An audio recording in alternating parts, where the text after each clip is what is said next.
Naman pala na wala sa FPJ Batang Quiapo si Barbie Imperial ay dahil nasa Italy ito kung saan nagtitaping sina Richard Gutierrez at Daniel Padilla para sa bago nilang serye. May nagsabi na dapat daw ay may taping si Barbie kamakailan pero biglang kinancel dahil wala sa bansa ang aktres.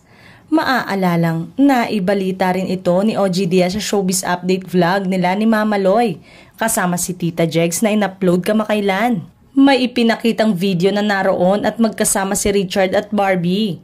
Hindi kasama si Barbie sa Incognito series ni na Richard at Daniel kaya ang chika ni OG. Wala naman silang dinideny tungkol sa relasyon nila.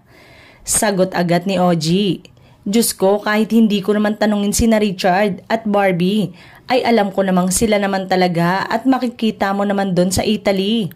Hindi naman sa kabilang kanto yan, Loy. Hindi naman sa Cubao lang. Hirit ni Mama Loy. Kasi nga nagtataka ang netizen kung bakit nandoon si Barbie Imperial sa Italy.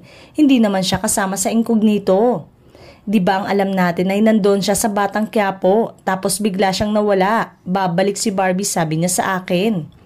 Pero eto ang hindi niya naikwento sa akin na kasama siya sa Italy ni Richard Gutierrez. Kaya yung iba nagtataka, hindi naman siya kasama sa Incognito.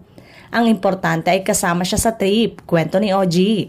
Pahabol pa ni OG tungkol naman kay Richard at sa estranged wife nitong si Sara Labate ay napanaginipan daw niyang inaayos na ang annulment ng dating mag-asawa.